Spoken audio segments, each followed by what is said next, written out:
Israeli আগ্রাসনের বিরুদ্ধে প্রতিবাদ জানাতে যাত্রা শুরু করা ত্রাণবাহী সুমুদ ফ্লোটিলার প্রায় সব জাহাজ আটকে দিয়েছে ইসরায়েলি বাহিনী।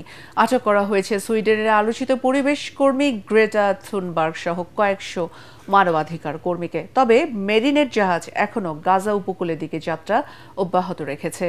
এই আটকের ঘটনায় তীব্র নিন্দা জানিয়ে বিবৃতি দিয়েছে পররাষ্ট্র মন্ত্রণালয়। এদিকে সুমুদ ফ্লোটিলা থেকে আবারও ভিডিও বার্তা পাঠিয়েছেন বাংলাদেশের আলোকচিত্রী শহীদুল আলম। আরও জানাচ্ছেন আসিফুর রহমান সাগর।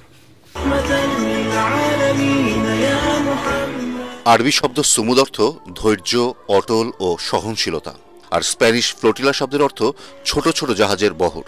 ইসরায়েলের আগ্রাসনের বিরুদ্ধে ফিলিস্তিনিদের প্রতিবাদকেও বলা হয় সুমুদ। সেই প্রতিবাদের প্রত্যয়ই সাগরে যাত্রা শুরু করে সুমুদ ফ্লোটিলা।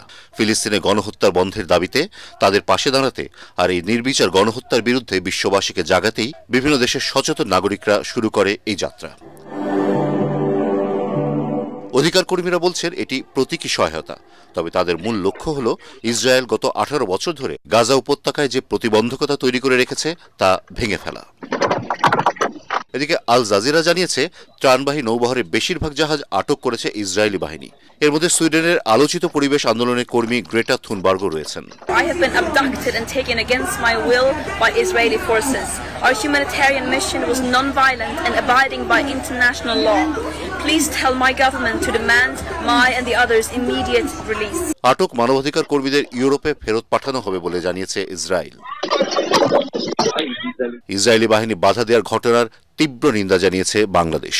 এদিকে আটক জাহাজ থেকে তৃতীয়বারের মতো ভিডিও বার্তা পাঠিয়েছেন বাংলাদেশের খ্যাতিমান আলোকচিত্রী শহীদুল আলম। তারা এই ফ্লোটিলার একেবারে শেষ অংশে আছেন এবং গাজা অভিমুখে তাদের যাত্রা অব্যাহত রয়েছে। আমরা সুমুদ ফ্লোটিলার শেষ অংশে ইসরায়েলের আক্রমণের কারণে আমরা কোনোভাবেই পেছনে যাব না। গ্লোবাল সুমুদ ফ্লোটিলার প্রথম নৌবহর 31 আগস্ট স্পেনের বার্সেলোনা থেকে যাত্রা শুরু করে। পরে 45টিরও বেশি বেসামরিক জাহাজ নিয়ে রওনা হওয়া নৌবহরে 44টি দেশের 500 অধিকার কর্মী যোগ দেন। আসিফুর রহমান সাগর, ATN বাংলা।